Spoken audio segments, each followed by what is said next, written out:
Operation തൂഫാന്റെ ഭാഗമായിട്ട് ഒരു 16 വയസ്സുകാരി പിടിയിൽ.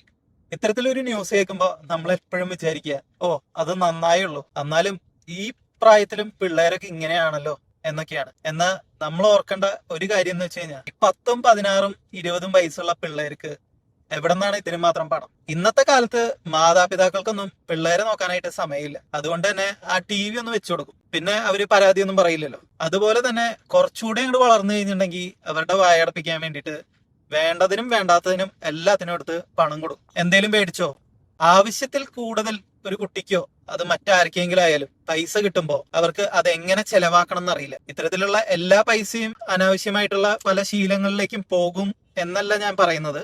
പക്ഷെ ഇത്തരത്തില് അനാവശ്യമായിട്ട് കിട്ടുന്ന പൈസകൾ പലപ്പോഴും ഇത്തരത്തില് ഉപയോഗപ്പെടാറുണ്ട്, അല്ലെങ്കിൽ ഇത്തരത്തില് വഴിതെറ്റി പോവാൻ കാരണമാകാറുണ്ട്. അതുകൊണ്ട് നമ്മളുടെ കുട്ടികൾ എന്തേലും പൈസയും കാര്യങ്ങളൊക്കെ ചോദിക്കുമ്പോൾ, അല്ലെങ്കിൽ എന്തേലും ആവശ്യപ്പെടുമ്പോൾ അതിന്റെ ആവശ്യകത മനസ്സിലാക്കിയിട്ട് നമ്മൾ തന്നെ പോയി മേടിച്ചു കൊടുക്കാനായിട്ട് ശ്രമിക്കുക. ഇനി അഥവാ പൈസ കൊടുക്കേണ്ട ഒരു സിറ്റുവേഷൻ ആണെങ്കിൽ ഇത് എന്തിനു വേണ്ടി ചെലവാക്കുന്നു, എവിടെ ചെലവാകുന്നു, ഇനി ഇത് കള്ളം പറഞ്ഞ് മേടിക്കുന്നതാണോ എന്നുള്ള കാര്യങ്ങളൊക്കെ നമ്മൾ അറിഞ്ഞിരിക്കണം. ഇനി പിള്ളേരെ നോക്കലൊക്കെ ഭാര്യമാരുടെ പണിയല്ലേ, അവര് ജോലിയും കളഞ്ഞ് വീട്ടിൽ വന്നിരുന്ന് നോക്കട്ടെ എന്ന് പറയാതെ, ഒരു കുട്ടിയെ വളർത്തുക എന്ന് പറയുന്നത് അച്ഛന്റെയും അമ്മയുടെയും കൂടെ ഉത്തരവാദിത്വമാണ്, അല്ലാതെ ഒരാളുടെ മാത്രമല്ല.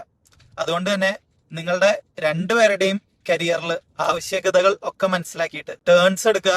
എന്നിട്ട് കുട്ടികളുടെ ഒപ്പം സംസാരിക്കാനും അവരുടെ ആവശ്യങ്ങൾ മനസ്സിലാക്കാനും അവരുടെ കൂടെ വളരാനും ശ്രമിക്കുക.